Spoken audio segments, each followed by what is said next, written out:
50! 50! I've just told you that. People are going to think it's your idea. I remembered that. No one can prove otherwise. Paddy, shut it. Welcome to the 50th Enema.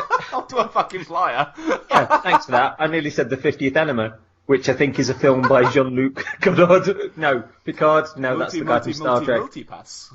I don't know. The French guy who did, I don't know. Let's start again. Welcome to the 50th episode of Humanities. The one where we talk about all kinds of everything. Still nerd stuff though. You're chuntering like a little monkey. I'm not cutting any of that. No. A beast. Beyond the wizard's sleeve. Ooh, saucy. Yeah. But anyway, it's because we're often forgetting to mention who we are. You're back with us, your hosts, Cuddles and Pounce. Wait, who's who? Well, I'd be Cuddles, wouldn't I? I suppose that, yeah, Pounce, because if anyone is the Tigger of this... No, you're missing the most obvious connection. Am I? You are. Because Whose name begins with C? Whose name begins with P? Curlica and P. But I mean, those two words do... Cuddles and Pounce. Caddy and PJ. Well, could you imagine we'd be like... I've now got the theme music for Cagney and Lacey going through my head. But with, I don't know. No, you said Cuddles and Pounce. But with a monkey and a tiger. Yeah, well, I hear like Winnie the Pooh and Tigger. No, you say you've misrepresented me. What? You racist. I know that you sit around the house just dressed in a t-shirt and nothing else, you perv.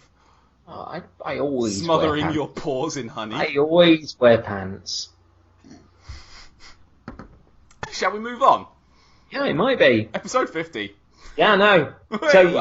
So it took one of us by surprise that this was episode 50 tonight. It was you. Who was that? You. I knew. Yes, because I never prep. What is this prep? I've heard of it. There we go. Your answer, fair listeners. So we've got lots of groovy stuff to talk about.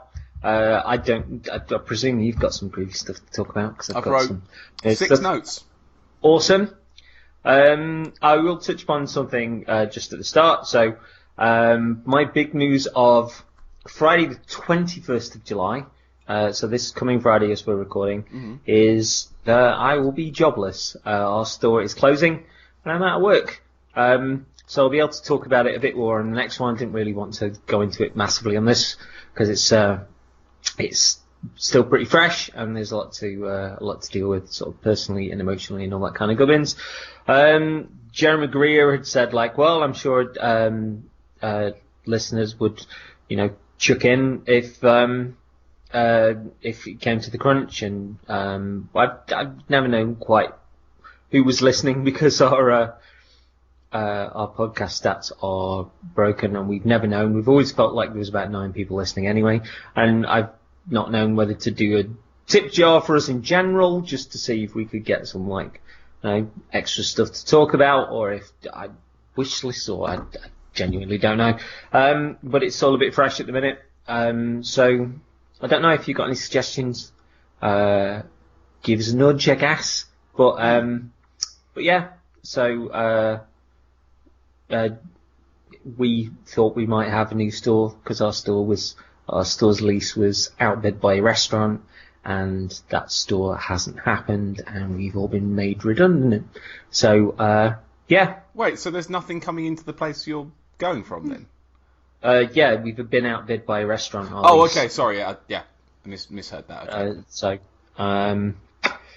So this beautiful family of people who I genuinely adore, we're all now kind of out of work. So we'll see. An emotional week still to come, and like I say, the last day is Friday, and we've already had people sort of coming in, laughing and joking about tearing the store apart, I guess. Don't know, it's just really weird. We even had a guy who used to work there who I absolutely adored, a lad called Tom, who moved to America, and he came back with his wife and his little baby, and they met in our store, and they came in like for the first time the other day, and they were like, we've got to get pictures because this is where we met, and didn't think that it was going to go away.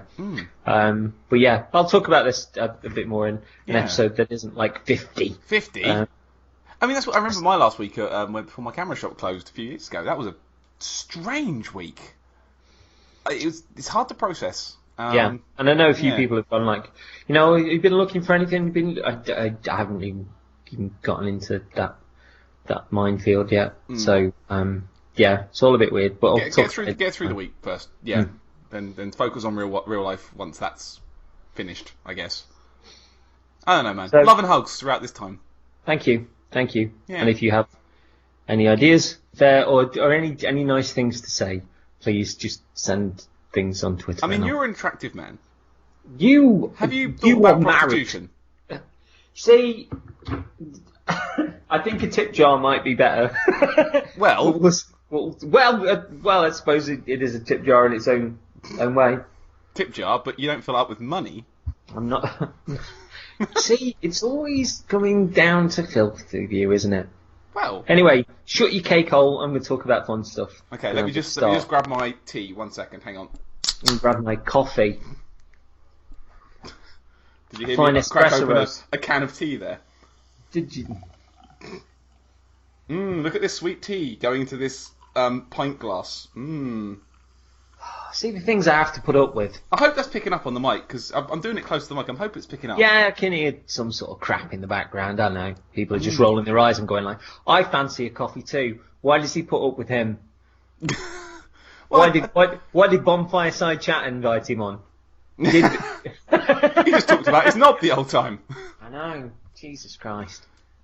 Can I start now? Go on then. Alright, I am going to start with Mass Effect Andromeda, which I mentioned previously on the podcast that I got into because I saw the furore online for all the the facial animations and the stuff that was wrong at launch and the game at launch broken and all that kind of gubbins, and got into it mainly because of a Game Informer podcast where they were discussing it, and people had mailed in who liked the game, who were saying that they found the characters more approachable than those from the original series, that rather than a Commander Shepard who was ready to step into the role, that whichever of the Ryder twins that you choose, they're thrown into it and they're completely unprepared. They've got imposter syndrome, that they shouldn't be there, but they're leading all of these people that have crossed the galaxy to find a brand new home. Loads of people have been injured within Cryo. The planets that they find are uninhabitable, and it's this huge, this huge frontier western that I found that put me in mind of the big hardcover sci-fi art books I used to love as a kid, and I just got lost in the sweeping science fiction of it. I enjoyed the writing, the spaceship the Tempest is amazing, and I took my time with it. I know a lot of people that hammered through the game, but it took me about 3 months. But I think there's something to be said for a game where you get home and you go, I'll have a bit more of that, and I just enjoyed relaxing into it, and I got double into the story and stuff. But yeah, the finale to the game is phenomenal and may well be the best ending to a game that I've ever played. What? Yep. No. Is this okay? Now I need to just dial you back in just a tiny bit here. Like, this isn't just CJ being contrary bastard CJ. Right. That's what the CJ stands for. Contrary bastard. Yeah. Because you generally like the games that people don't like. This is really prep that. Dark Souls 2. Like. Yeah, but I think one criticism I've always had with games ties into this, films ties into this a lot as well, whereby you watch something and you really enjoy the build-up. There might be a bit in the film where you go, fucking hell, that was corking, and then it gets to the end bit and it does kind of the thing that it has to do, or it wraps itself up and it doesn't do so as well as kind of the early stuff. Okay.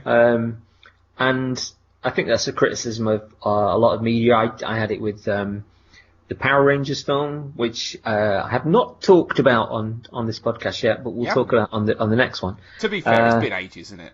What the Blu-ray's coming out? It's been ages since we've done a proper, like, not an E3. Oh film. Yeah, I get you. That kind of wrapped up with something that it had to do. I've heard the same criticism with Wonder Woman, that the No Man's Land sequence is the best thing in the film, and then it kind of comes to the big CGI sequence at the end, and it kind of does what it has to do, but it's not got the same impact as the other stuff. So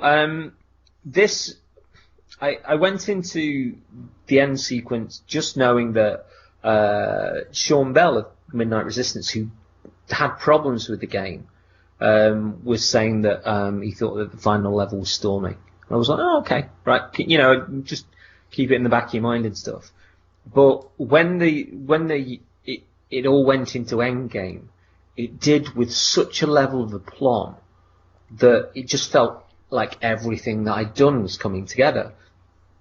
And prior to the last level, it was just gobsmacking. I mean, like, with the game in general, you've got a series of planets, all with the different weather conditions and different problems and stuff. And you go to the planet and you try to settle on the planet, and often, there's degrees of poison or coldness or whatever it might be. And there's an alien race called the Ket, who are the alien race that got to the galaxy before you, earned people's trust, and then fucked them over. Okay. So you're dealing with the Ket sort of investigating these planets as well, and they've got their own agenda. But there are a kind of robotic element called the Remnant who run these planets. There are these vaults that kind of these massive spires that are sticking out on certain points of the planet. And you investigate the planet, but when you get to a vault, you go underground, and it essentially turns into like Tron. Okay. Interesting.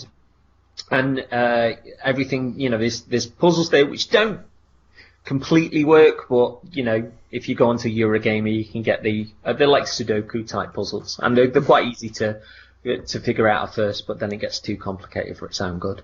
But yeah, you unlock these vaults, and basically when you've done a number of them across the planet, they restart the ecosystem of the planet and they make it more inhabitable for you. Interesting. Yeah. So is that like just not to get down to resources time, but like is there things like air and power to worry about when you're on there, or does it more like sort of kickstart the planet like at the end of Titan AE when they turn on the planet and it kind of gets all lush and ooh. It's, I mean, a lot of it is a natural evolution of the planet. Like on the first planet that you land on, Eos, it's very much like a desert planet and stuff. But there's poison in the air, and you can only exist outside for a certain amount of time. And there's certain areas that you can't go into. There's lots of individual sort of side quests along the planet, and each planet's got its own. You're dealing with different alien races as you go along, and different quirks, and there's quite a soup of stories across the galaxies. The ice planet in of itself is just incredible, just so beautiful, and when you unlock the vaults, wow! But I really enjoyed sort of doing it, and like I say, it felt like a frontier western. And I think that in many ways, Star Wars felt like a frontier western. Okay. In that, when you went down onto Tatooine and stuff, it was miles of sand. I mean, Tatooine is a cowboy town in space, isn't it? Really? Yeah. Yeah. But a lot of this was just a new discovery that these people have set off for the new world, if you will. And I mentioned it before. There was one guy who travelled across the galaxy with his brother, and his brother died in cryo. And he was like, finds the highest peak on Eos and leave this necklace there, and it will mean that my brother has made it, that my brother has made it to the planet. And I was like, little stuff like that. I know on the one hand you can say it as that it's kind of a side quest and stuff, but I am an emotional animal, and I attach onto stuff like that. There was a bit in towards the end of the game where I was at this certain planet, and there was a merchant who I went up to, said that they dealt with small goods. Okay. And I instantly thought, right, this is kind of a mask for like a drug deal or something like that. But they said something like, when I questioned them further, they said, I deal in coats, blankets, small trinkets, toys, things that people can hold on to in the dark. Oh. Jesus Christ. Okay. That to me really spoke to me like a little poem. There was, I mentioned it on another podcast with, you go through, this computer at a certain point, you see these two people, talking back and forth, and the dad dies. And there's a little email towards the end from, his little daughter, who thinks that he's left because she's broke his iPad. And she says, like, I'll save up all my pocket money if you just come home, I'm really sorry. And she thinks he's left because of that, and that cut me in two. And it's just a little thing that's on a computer and stuff. I saw, like I say, the vaults gave me an echo of Tron. There were aspects of like the black hole visually. There's a little bit of Star Trek in there, I guess. But there's that element of kind of the gung ho, the gunfight of the stranger in the strange land. I really clicked onto that, like the Nomad, the vehicle that you control on the ground. It's like smashing an Action Man tank around the garden. When I was a kid, you can throw that thing off a mountain and it will land on its wheels, and I love that. You just feel like you're going like, wow.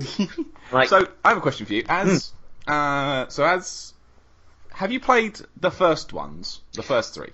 I played a bit of the first one, and I've tried to get into it a couple of times, and I've not managed to do it. I've seen people say like go into two, but I've never done it. But I've never clicked with the first one. So that's interesting because I'm in the same place as you on that. Like I've downloaded the first one, and everyone says it's amazing. But like play the first one on easy, and then from 2 onwards just play it on normal, because one has some issues apparently mechanically, and I've tried it. Yeah, and I didn't click with the mechanic, but this I really enjoyed the gunplay, and I enjoyed that side of it. I hadn't really been into a chattier game for a while, but I enjoyed the back and forth and stuff, and there's some great dialogue options.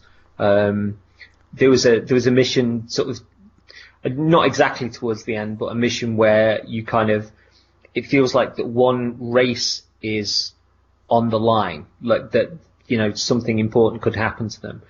And from the start to the end of the mission is you going in with your team, but also this guy who's part of the race involved, who basically is saying, you might be back there, you can throw whatever you want at us, but I'm coming for you. And the whole thing is this gung-ho level of, like, you're in trouble. And, like, you get further on, and they throw more and more people at you, and you get rid of them, and it's just like, that was a bit more of a challenge, but you're stuffed now because you've not got much left. And it's just this degree of kind of grinning my way through it, where it should have been like you think it should have been like a more serious mission, more serious in tone. Yeah. So that's interesting, because the future of this race. Yeah, because the first one, like I say, from what I've played of the first game, I've played about 5 hours of it, I think. Yeah. And like the talking, it just bores me to fucking tears, man. Like I wanted to be interested in it, and it goes on. There's so much talking. I find that a problem for me. Like maybe that's me, but like I find that with BioWare games in general. Like I tried it with Dragon Age Origins. I think I downloaded as well. I tried that out. It's just talking and talking and endless talking. And as much as you don't like Game of Thrones for walking and talking, dear God, talking. And I should be interested because it's, it's space, or it's men with swords and dwarves. I'm into that. I like swords and dwarves. I like laser guns, but I don't care about just endless fucking talking. I didn't really find that here, because like I say, I'd had issues when I wondered if I'd be able to get into Witcher 3 because there was a lot of chatting in it. Everybody loved Life is Strange, and I was just I just heard chatting, and I should know what I was getting into with that. But kind of when I started to cross, and it was late at night, and I just presumed that those weren't the games that were fitting into my life on this. But like I say, the conversations I found are fine. I was wrapped up in the story anyway, but that was the other side of that was just smashing around an entire planet with a 6-wheeled vehicle I could throw off the top of a cliff and would land on his feet. Some great gunplay. And I even, because there's a 10-hour triumph now that's on Xbox One and PS4. It's probably on PC as well. So where is that? Because I tried to find that last night and I couldn't find the damn thing. Well, it's on the store if you look up Mass Effect Andromeda. It was just like a download free demo thing next to the purchase. But I'll try again then. I must have just hit the wrong one. I must have opened up the wrong edition of it or something. Because I thought it was not just for the weekend. Then I thought it was just for the weekend. Then I presumed it wasn't again. But I played it on PS4 to see how it compared to the Xbox One version, and it is crazy pretty on PS4. Like you can really tell with the resolution that it's crisper, it's finer. And I played it on, whereas I played it on the normal difficulty on Xbox One, I played this version on kind of not the hardcore, not the super tough difficulty, but the next step up. Okay. And the gunplay was even nicer. It felt because there was a bit more of a challenge there and stuff. But yeah, when I was playing it the other night, the mission before the end one was just huge, just absolutely huge. Really, really loved it. And the final mission, I'm trying to recall when a game last did this to me in its final section, but this last mission just had tears streaming down my face before it even got control of it. And not even kind of a degree of emotional manipulation or anything like that. It was just bombast. It just went super widescreen, then it got bigger and bigger and bigger, and then threw me into it. And the further the battle went on, it seemed like everything that I've done in the game was now having an effect directly on this battle and the way that I was going forward with it. And it was just colossal. And there was points where, because there's a number of bits that are going on in that, and there was points where I kind of, even without being conscious of it, sneered and screamed at the TV. Yeah. Which is completely unreasonable. Like, raised my fist towards the TV and just had this degree of, like, momentum and, like, compulsion that was just glorious. And, you know, if you are playing that demo, or you're picking the game up, it's knocking around at the £20 mark now. You know, the wobbles and the facial animations are there. If you're the sort that's just going to sit there and just piss yourself laughing at that, you're not going to get there. But I think that if you can get beyond that, you'll see like these incredibly lush worlds. I think there's a great story in there. Like I say, a belting ending. But part of me thinks that we're kind of spoiled as gamers now. That, yeah, the game shouldn't have launched broken, and, you know, those issues are still there and they're still being patched in and stuff with the facial animations. But there was a point where we had to kind of step up a little ourselves with our imagination as to making the difference between what a game was trying to do and the way that, you know, we kind of met in the middle, I guess. You know, when you're playing Red Faction, you could get lost in the story and stuff, but you weren't looking at those faces and just like pissing yourself laughing because they were PS2 faces. You were into it, like same with Gears X and all those sort of games. You took an extra leap, and you do have to do that with some of the facial animations and stuff. But on the other side of that, I just found worlds that were incredible. I lost myself in the story. And I can't. I mean, like I say, there's that Frontier Western. I really enjoyed the gunplay. I really enjoyed sort of smashing around with Nomad. But it took my breath away at the end of it, and I can't think of a game where the ending has not only been that climactic and that massive, but has actually made everything that I've done in the game feel really important and made me proud of the things that I've done. Is that like side questy stuff, or is that optional thing, like the options you've done during the game, or is this like it's built up to a point, this is the ending everyone's going to get, or is it more like the things you've done, the people you've sided with against others? Does that play a part in that at all, or is it kind of a crafted ending, like this is the ending you're all going to get? Either way, it's fine. I think there are variables that are in there, but it is probably a similar ending for everybody else. But I think when you're going to these worlds and you're finding people there, particularly the interesting thing is with the Ket being there beforehand and the Ket being a nasty bunch, with some interesting twists in the makeup as well. But them having taken other races into their confidence and just doing them over.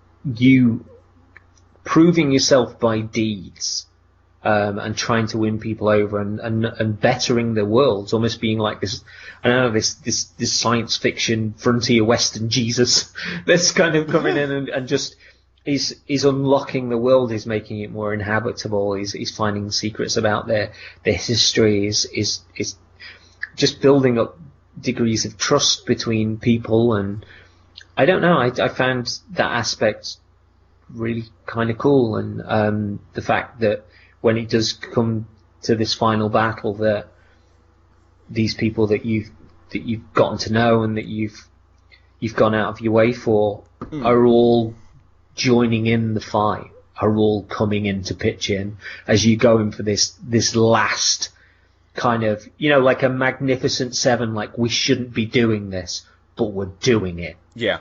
That kind of, and the soundtrack is superb for the game. It's by John Pisano, who did Daredevil for Netflix, amongst other things, and it's got this real, like sort of Western meets, or like Star Trek did this as well, where it's almost like you've got your single trumpet playing in the darkness, just like and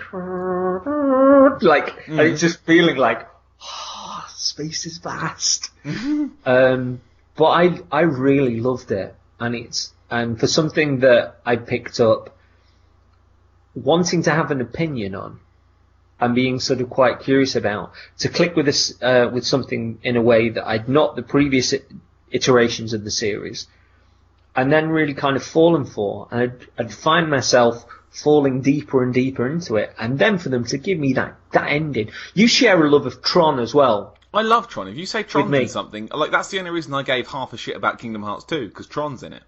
Well, those vaults that go underground are literally the first Tron. Oh. When you go underground with it and stuff, and it looks incredible. But you get this sense of pride when you see an evolution of a planet, and it might just be slow evolution at first. But if when I was on the ice planet and I unlocked the planet, just seeing this aurora borealis like surrounding the planet and stuff, or them basically saying that there are the life force of the planet kind of swims underneath the ice, and all of this glitter that you saw sort of underneath the water in the ice were actually the lifeblood of the planet, and like it's all of that mad. sort of stuff. It's kind of mad that you've got on really well with it, because like for me, like to sort of buy a game in a series when I've not got on with ones before it, like I just wouldn't do it. And also the psychopath in me wants to play things in order. Like, I can't just jump in at, like, game number 4 in a series. I have to play the first ones first. And I bounced so hard off Mass Effect 1. It's like, not really got that many connections with the first series. Oh, yeah, even though it's like a new series in the same world, I'd still want to play the first ones first, because that's just how my brain's wired up. I mean, like I say, you don't need to play the first 3. I didn't feel like I was missing out on anything at all, other than maybe a reference way into the game that the Ryder Twins' father was an N7, and I know the N7 logo from Mass Effect. That's pretty much it. And I know there's maybe the odd race in there and stuff that are similar, but this really is the first of what was going to be a trilogy of its own, I think. Okay. But I don't know the reason that I picked it up. Obviously, wanting that opinion on it, but Game were doing a thing whereby if you traded in either an Xbox One or a PS4 game, they would give you an extra £5 towards something new. So I was like, well, it gives me a reason to clear the decks anyway, and I realised that I could maybe pay an extra £10 and get Mass Effect Andromeda, and if I thought it was shite, I could get, like, at that point, about 30 quid in trade back for it. So I was like, that's fine. Also, there was a little die-cast version of the Nomad that came through with it. So, toy, fantastic. So that's the reason I did it, and I couldn't get it on rental because it was still backed up at Boomerang Rentals. But I don't know. Sometimes you take a little risk on things, but it's actually made me want to play Red Dead Redemption because I'm in the mood. I'm in the mood for a Western because I've essentially been playing a Western. But if you can, I think you might quite enjoy this for the Western reasons and the Tron reasons and that sort of stuff. I do like Cowboys and Tron. That's what it should be named. Cowboys and Tron. If that trial is still on PS4 and Xbox One, just give it a bash because it runs you. I think within those 10 hours, you'll go through like the opening sequence and mission, which is really quite nice, and it runs you through all the mechanics and stuff. And then I think you'll be able to get a decent way into like the first world as well that you discover. But yeah, it's cool. And also, I have to say that the voice acting wise, there's a guy who was in Silicon Valley, who's just got a new film coming out at the minute, which looks really good, called The Big Sick. And I can't quite think of the guy's name, but he is magnificent in it. And he's mainly known for his comedy stuff, but he plays a really serious role in this, and his delivery is amazing. Other than that, I don't think there are many famous people. Clancy Brown plays your dad, and obviously Clancy Brown's cool anyway. From Highlander, in case anyone was searching, played the. That stops me having to Google. Thank you. Yeah, played the villain in Highlander, and Natalie Dormer from Game of Thrones is in it as well. Okay, just plays the Doctor. But this was the first game where I've ever had a romance option as well, and it was great. Okay, absolutely great. I loved it. Bit of shagging towards the end as well, but that wasn't the main reason. It was just she was a sweetheart, and the moments that kind of burgeoned the romantic side of things were genuinely beautiful. I thought it was cool. But it's good, and I just want people to kind of give it a go, because often when the internet jerks its knee at something, particularly against those facial animations and the way that it launched, often that's the way things are viewed from a distance anyway. But I don't think the media has given the game its due for how beautiful it is, for how much fun it is, for how good those final missions are. Oh, just huge. I was talking to my mate Pete about it on Sunday, and he was like, "Oh, tell me about this ending." And he's a big original Battlestar Galactica fan, so the fact that there are all these arcs coming into this new universe, and the one that you're on gets damaged by essentially like this electric space ivy that sort of stops you, and other arcs are missing and stuff. That there's essentially like this group of massive dreadnoughts that you're part of that's got lost going across the galaxy and stuff. I can see his eyes widen on that anyway. There's a bit of Planet of the Apes in the Cat, which is really cool. I remember watching westerns on a Sunday afternoon with my mum and eating jam toast and stuff. And so I've got like a bit of a thing for westerns and stuff, and I loved old sci-fi and those big hardcover books with artists like Chris Voss in there and stuff. I loved it. I absolutely loved it. And in the aftermath, I just didn't want to play anything else, which was really weird. I sort of sat back and I was like, I couldn't shake that ending, and whereas I was confident that I could go and trade it in and stuff, there was a part of me that wanted to put it on again, which never happens. Okay. Particularly recently. And so when I fired up the PS4 version for research purposes, obviously, of course, I was and had the higher difficulty on. I was still having loads of fun. And I was noticing, the extra resolution bump on the PS4 and how lovely it looked, and obviously noticing a few of those wobbles in the facial animations again. But once you get down to that first mission planet, it's just sodding gorgeous.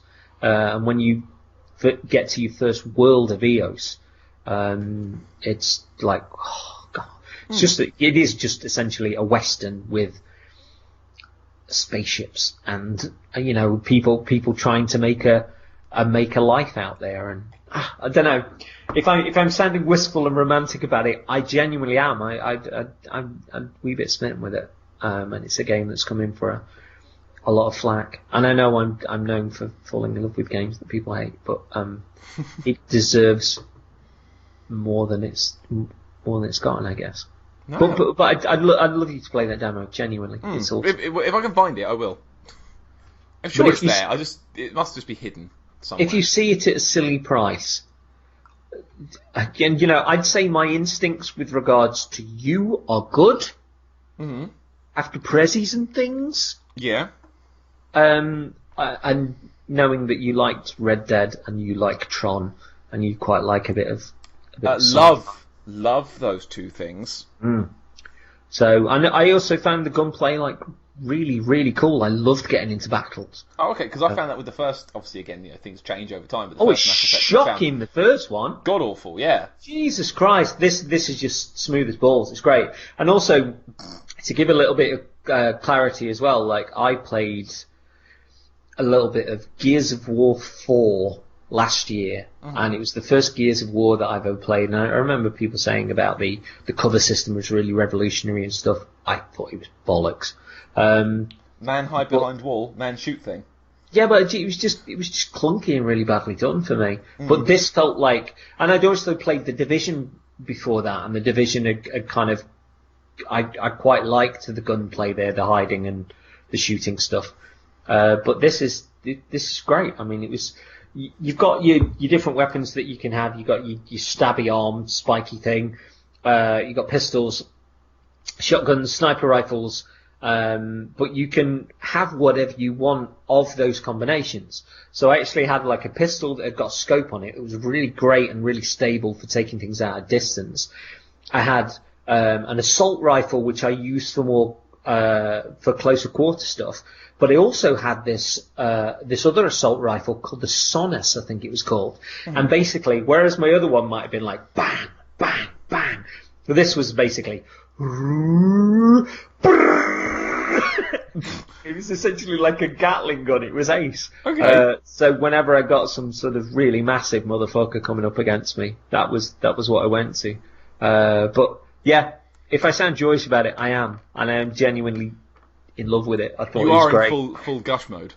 I'm fully aware that it has wobbles, but what I'm saying to people is, if you can push past that, there's a really good story, there's an amazing ending, there's phenomenal worlds, also frontier western out on the edges of space in a brand new galaxy. Do you know what else has wobbles and is great? Jelly. Is this a cue? It's not. Are you talking about jelly this time? I know. I just it was a wobbly thing that's good. I used to make rainbow jellies. I haven't made one of those for a long time. Well, you make a different colour and let it set in stages. Yeah. And then you get your scoopy spoon and you go, and you've essentially got like a bit of a rainbow. We had a little girl come in to the store today with her mum, and she'd fashioned like her Alice band into like this massive unicorn, like horn on the front. Okay. And so I dressed her as Princess Unicorn and thanked her for coming into the store. And we figured out what because she was asking, because America had some drinks that they only had for like 4 days and they didn't really come over here. Oh, that purple thing. Yeah, the one that looked like the Nine Inch Nails cover, a Pretty Hate Machine. And then they did a second one, which apparently were foul, but they only had them for a handful of days. So what we did, because she was dressed like a unicorn, was we made her like this. I think we decided that she'd have a strawberry and cream frap, but we got a marshmallow twizzle and we smashed it in the top of it so it looked like a unicorn. Aww. So she just wandered out, like skipping out. It was so sweet. It was lovely. Yeah. So that's by the by. But yeah. Aww. Yeah. Oh. What have you? Sorry, I rambled on for ages. It's all right. There's no point trying to interrupt you when you're going. I just thought I'd leave you to it. It was good. Thank you, I enjoyed you talking. Thanks. Yeah. Well, I've got lots of smaller something. thoughts about other things. I've got one very important game I want to talk about, but I don't want to talk about that tonight. I want to wait because I know you have the same video game, Hey, and I want to wait until you've played that video game until we talk about it, because I don't want to tell you all about it and then spend the next episode telling you all about it again. Is this that Wolfenstein Prezi that I got you? Also, that Wolfenstein Prezi that I got you? It is both of those Wolfenstein Prezis, yes. Yeah, I think it's going to be the New Order is going to be the next thing that I kind of put on, because I am still in the mood to shoot things. Let me just give you an update on where I am with that. I have eaten both of those games now. I have placed them upon my plate, served them up with ketchup and salt, and chowed down, and they were a delicious meatball. The first is definitely better than the second. The second one's not quite as good, but that's not to say that it isn't good. It is still a good time. It's a good time. That's all I want to say right now. I don't want to go too into it because I want to talk about this properly with you when you've played it. But I get the feeling with the Old Blood that, like, after the New Order, they had some ideas where they were like, this could be pretty good. And it's almost like an EP. Of songs that didn't make the album. You know what I mean? And they just went, it's Ratchet and Clank Quest. It's Ratchet and Clank Quest for Booty. It's just like, here's a DLC pack, but it's a bit too big to be a DLC pack, so here's another game. Fuck it. But again, you've got kind of little imperfections in there and stuff. But what's the other option of just not having anything to play, or them not going, we could do the Old Blood. Like, what would we do there? Yeah, let's do it. No, it's a good laugh. But yeah, New Order is absolutely. Excuse me, something else. Like it's great, but I'm not going to go into that. We're gonna just draw a line on that right now. But does it mean after playing those two that you're day one for the new Colossus? Of course I am. that makes me really happy. I'm glad you enjoyed your Prezzies, man. Yeah, good Prezzies, man. They were very well thought out, very well chosen Prezzies because I've got a list running at the moment, right? So obviously we're going to get to Game of the Year time in a few months. Oh god, that's going to be an interesting one this year. Well, I've been clever. What I've done is I've kept in my mega notebook that I write notes in. I've only used about 12 pages because I don't write many notes. But I've kept a list going of all the things I played this year that I thought were really, really good. And that is firmly written on that list right now. It's there. It's stable on the list. But that's all I want to say about it. I don't want to talk about it anymore. It's alright, because we'll have a Wolfenstein special at a certain point. I'm going to tell you about something else. Do it. So I've been playing a game. I've been playing a game that was actually a re-release of a trilogy of games that's been remastered. It's a really hard platforming game where you collect lives and you get 100 of something and you get a special bonus. Can you guess what I've been playing? Oh, why don't you tell me? Sly Cooper. No, you haven't? Really? No, really. Yeah, Sly Cooper. You thought I was going to say Crash Bandicoot, didn't you? No. Yes.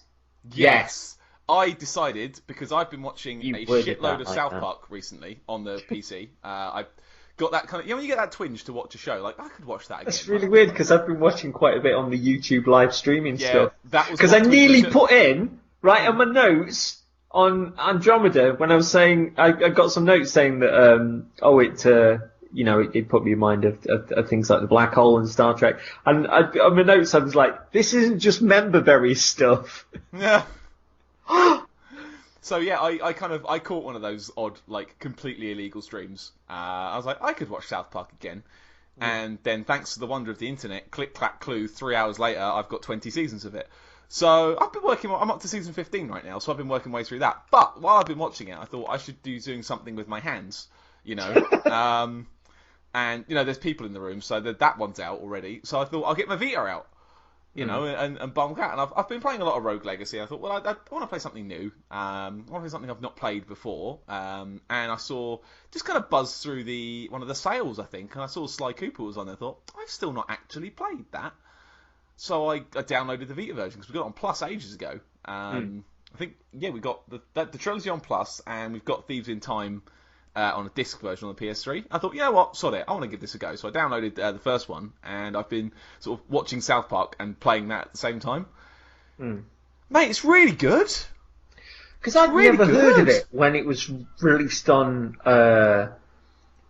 PS3, when they did those remasters. I was like, I've never heard of Sly Cooper. And the only way that I'd heard of it was in the sentence, Infamous is by the Sucker Punch, who did the Sly Cooper games. And I remember at the time going, what's Sly Cooper? And then loads of people around me went, Sly Cooper was great, I can't wait to play that. What? So, I mean, I was aware of them. I used to buy the PlayStation magazine diligently all the way through the PS1 and PS2 era. I kind of drifted off of PS3 because you don't need the demo disc on PS3, they just let you download it.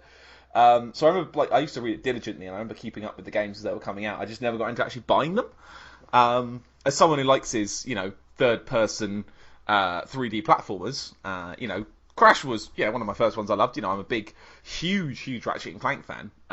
But Sly Cooper was kind of the one that kind of never happened for me. And I remember Laura, like, a couple of years ago, you know, she was playing through the trilogy. I think on the PS3, she got them somewhere. And she was sort of banging through the trilogy, and like I remember watching it thinking, oh, this looks like, you know, looks fun. And yeah, I thought, you know what, sod it, it's time to give this thing a go. Now I can kind of play it and watch and play and watch, you know, I can kind of do half and half, and have some fun with it. Man, that game's fucking hard. Like, you know how, like, to kind of, because everyone's going to know this right now, so you know how Crash Bandicoot is harder than it looks? And lots of people are now saying, like, was it really this hard? Let me answer that for you. Yeah, it was. Yeah, it was. It really was. Back in the very first game, when you can only save on a bonus level. Why is that game sold so well in this re-release? I don't know. It's the best-selling game on PS4 in the month of July or June, and it was only out for one day in June. I will be very surprised if Activision look at this and don't go, Spyro. God damn it, Which we all know is a Skylander. Keep him there. Incendiary comments.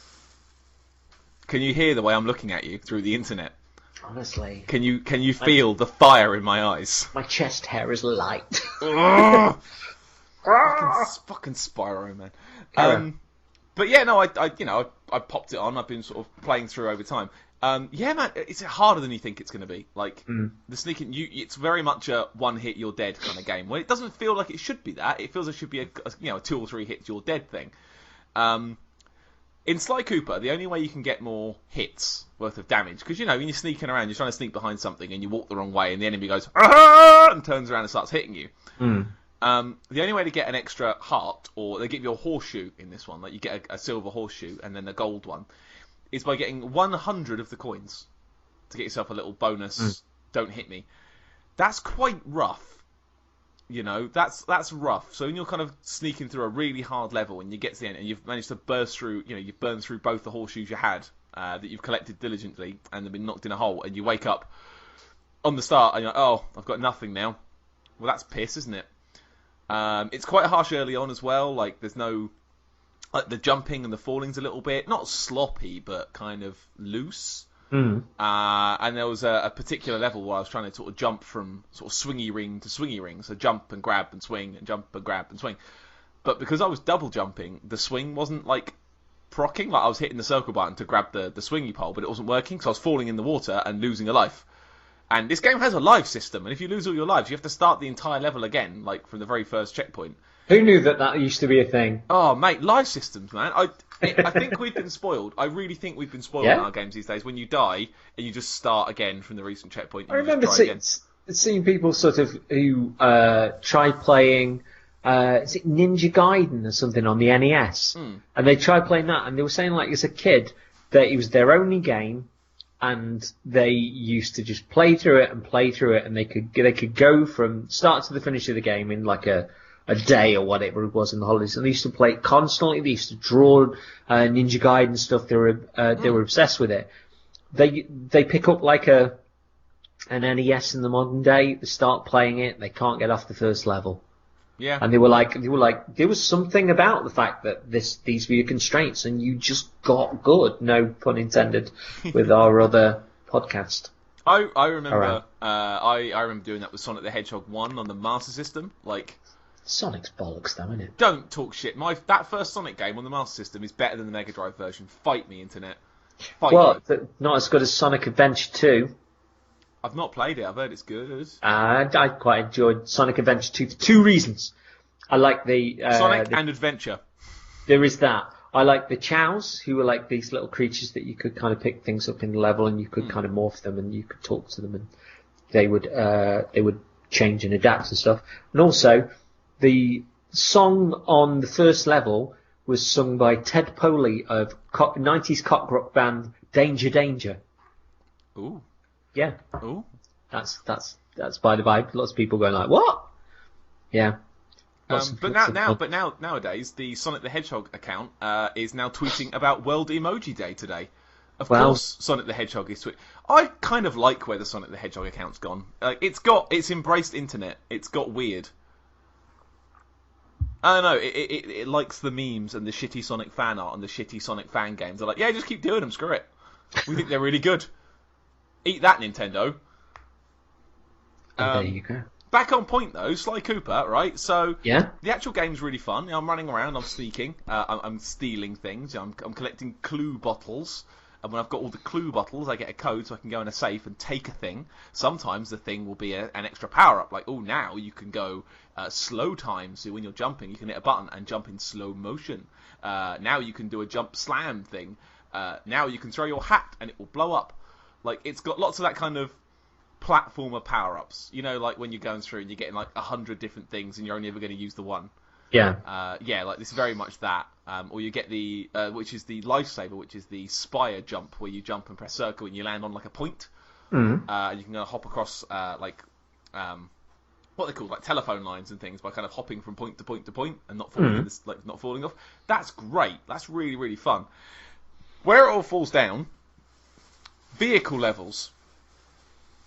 One particular vehicle level that I sat up for an hour the other night, sitting in my spare room with the Vita in my hand, trying not to scream because it was past midnight. Because it's silent screaming. Just like no voice coming out, but like a face of rage and a clenched fist. There were pillows nearby, and I was burying my face in them and still trying not to scream, but still kind of letting out a sort of muffled. So, about the second world you get to, which is Mugshot's Casino, which is this big kind of dog man who's got big arms and guns. He's got a casino, and you kind of go off the beaten track a bit, and you kind of one of the levels is a racetrack. It's like, oh, hey, well, I've got the van here. Like, Murray the hippo's there, and he's got the van. He's like, well, they've invited me to have a race with them. Should I do it? And like, yeah, do it. Do the race. And you've got to kind of just do a quick car race, to do 3 laps and win. An hour of my life driving around in circles, getting just unable to even catch up. It took me half an hour before I could even take someone over. You pick up boost power-ups during the thing, which is fine, but the enemies can also pick them up. So if you get a bad start and they take the first couple of boost power-ups, you're fucked. You're not going to do it. And I got to the point near the end where I was just, if they took the first couple of boost power-ups, I'd just restart the damn game. Like, restart the level. There's no point, because I was just never going to catch up. It was so hard, and I was getting so angry with it, and I came in second, like, 6 times in a row, and at, like, 1 in the morning, just eyes open, incandescent with fury. And then I did it. I was like, fucking good. Turned it off and went to bed angry. You see, I always worry about playing handheld stuff like that, because I got so addicted to Lumines on the PSP that I used to see blocks falling down in front of my face during the day. And then there was the one night where I woke up, seemingly still half asleep, picked up Lumines, and more than triple your best score. More than doubled like my high score, and the point where I actually came to, and I was like, "What the fuck am I? Why am I? What's that score?" Was the point where it suddenly just went like, blah, blah, blah, blah, blah. And I was like, "What the?" The conscious mind kicked in, and it was like, crap. Like in a cartoon when Wile E. Coyote notices that he's ran out over a chasm, like, wait, hang on a second. That was pretty much it, yeah. But yeah, no, it's like I was playing. I knew I wasn't going to go to bed until I'd done it because I was close. I was close, and I was nearly there, and I had it. And then someone would bump into me and knock me off the course, and I'd be furious and restart it all over again. But apart from that, like, it's very like the boss fight's a very boss fight. Like, learn the secret trick, do it 3 times, and you win. Like, it's fine. Like, it's really, really kind of like fun. The characterization's good. All the characters are really interesting. There's lots going on in the levels. Like, the enemies are fun. The levels are well designed. Not quite as like sneaky as some of the later games would get, because I've seen Laura play them. There's not a lot of nicking stuff off of people. You're more like kind of just running around and beating them up. But that's fine. Like, and it plays really nice. It's very floaty in the same way that Infamous kind of is a bit floaty. You know what I mean by that, where the jumps are a little bit kind of, you hover a little bit in the air, and they're not quite as precise as you get in a lot of other games, but that's fine, because that's kind of, it works, the level's built around that. Levels are really well designed. There's like, the sound design's great, lots of sort of jazzy, like, heist music the entire time, which is really, really fun. And apart from that fucking vehicle level, I had a lot of fun with the game. There's even one where you kind of go into a gun, and you've got to protect Murray the hippo, who's trying to run to a point to get a key, and like enemies appear around him. You've got to shoot the enemies before they can get him. And when he starts getting to the bit when there's like barrels everywhere, and one miss makes a barrel explode and kills him, like, fucking bollocks!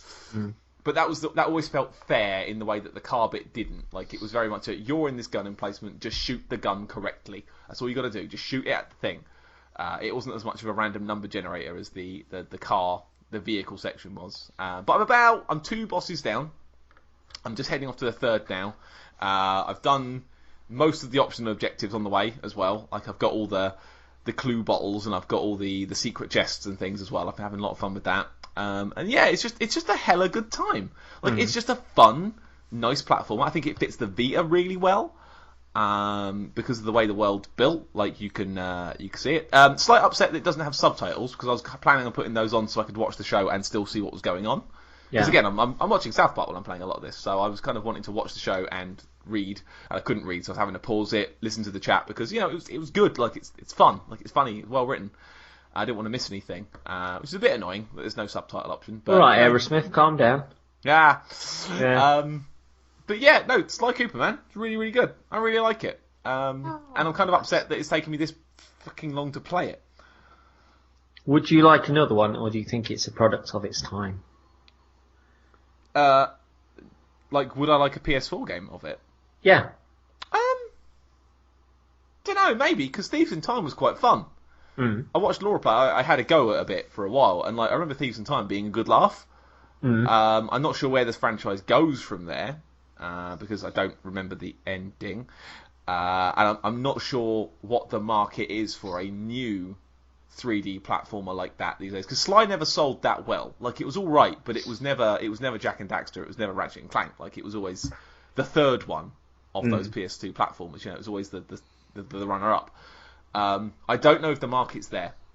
I'd like it to be there, but I don't think the market's there. But that's just me. Like, I mean, on a PS3, yes. On a PS4, I don't know.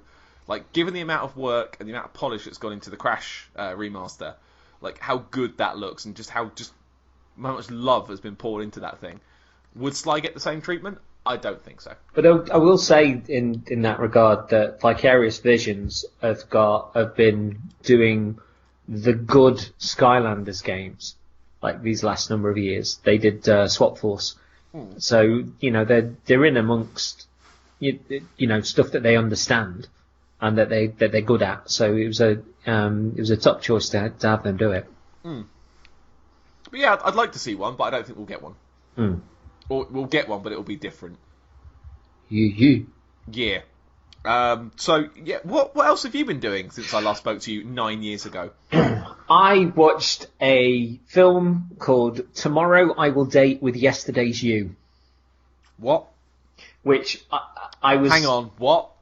It's called Tomorrow I Will Date with Yesterday's You, which I was going to watch from the title anyway, but I looked further in and discovered it starred my favourite actor, Sota Fukushi, at which point there was no way that I wasn't watching it. What I found was a film that made me cry like an absolute nutter. And again, it's something that I still haven't shaken off. It's about a boy who falls in love with a girl at first sight, and of their burgeoning romance, except twists. As it turns out, she's from a reality where time moves in the opposite direction to ours. Right. And at either end of them knowing one another, she saves the 5-year-old him from drowning, and he saves the 5-year-old version of her from a fire.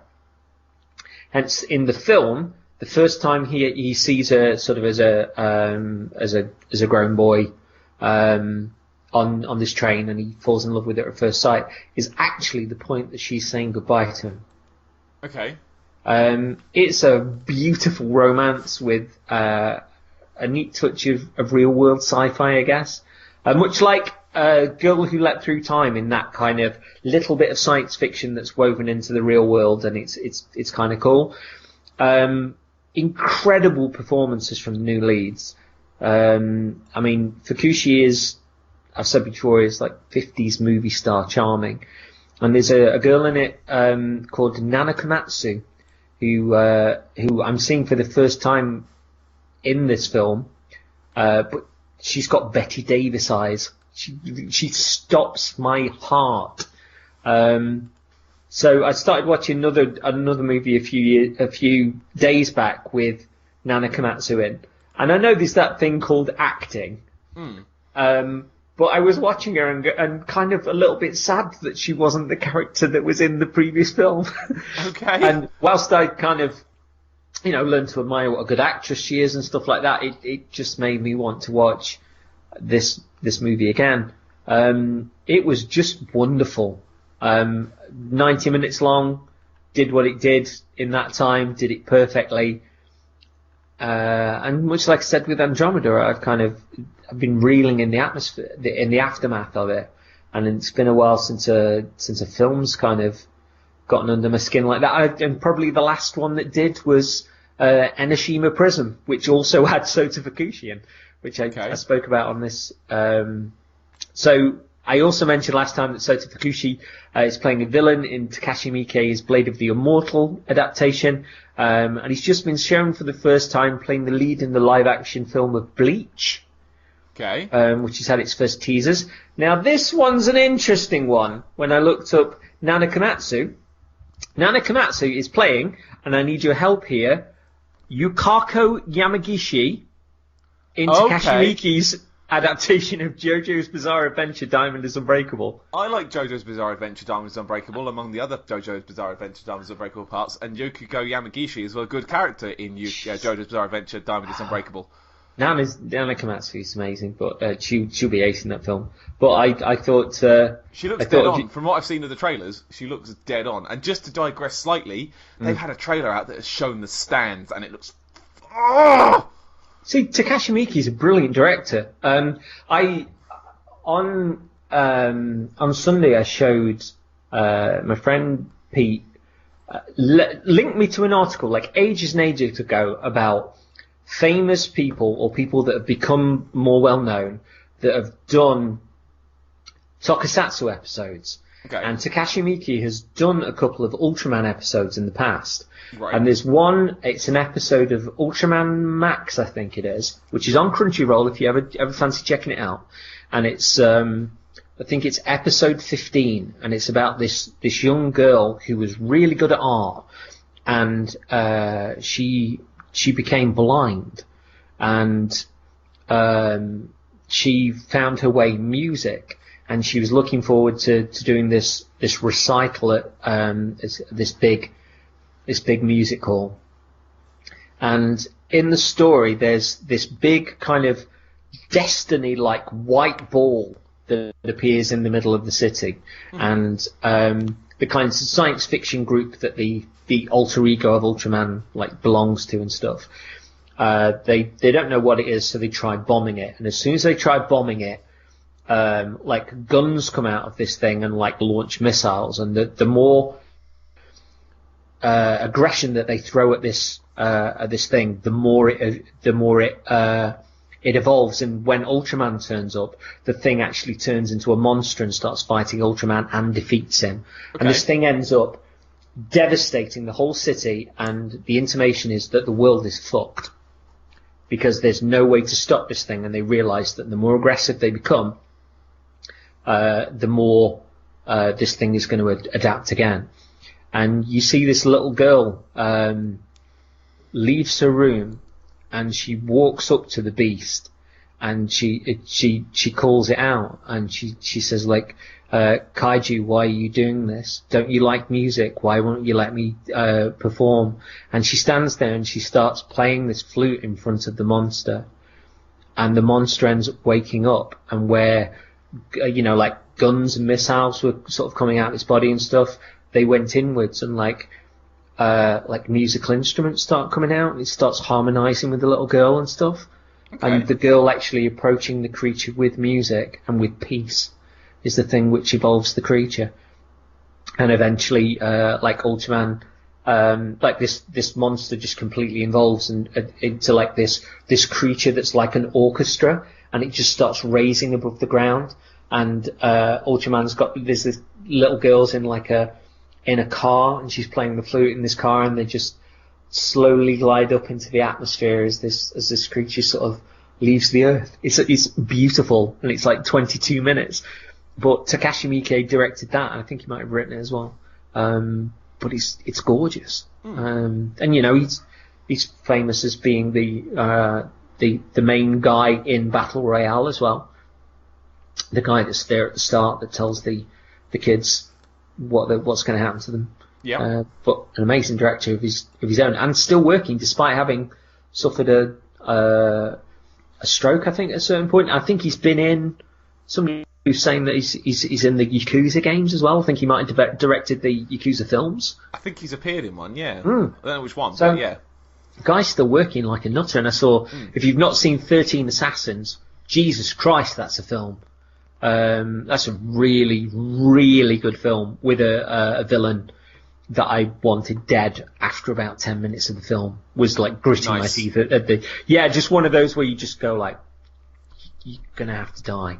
And a massive end scene. I think 13 Assassins might be on Netflix, but hunt it down. It's an amazing samurai movie. Yeah. But I saw As the Gods Will, which had Sota Fukushi in it again, which is one of the best horror films that I've seen for a while. It was really surreal and really brilliant. That's the one that's the film that you've watched and the manga that I've read, isn't it? I don't know if you read the manga of that. As the Gods Will. Yeah, man, As the Gods Will. My it's God. The one about, because we talked about this before. You've watched the film, which is about a kid, and there's like, isn't it like a mouse and a cheese game that they Yes. Right, that's only referenced in the manga. That doesn't come up. You sort of just see shots of it in the manga. The manga's about the guy, I think the main character's mate, like his best friend, who goes home from school that day, and what happens to him. Oh, right. Yeah, oh, that's kind of cool. It's amazing. Because that's the one. Have they got the? Because for those people that don't know, As the Gods Will is the film version is about this young lad that's really bored with his life, and it cuts to this classroom where there's this sort of ornament on the desk that's chanting Duru-sama, Duru-sama, and it will turn around every now and again, and if any of the kids move, like kind of like blood red marbles start dropping out of their mouth, and then their heads explode. And if any of the kids like are shocked and like slip over on those marbles, the thing will turn around and look at them. And it's almost like choosing children and killing loads off and putting them into different situations as the film goes on. It's incredible. It's a really, really good film, and I hope they do a sequel because it's quite open ended. Well, the manga is similar in that respect. Mm. It starts with the same Daruma game.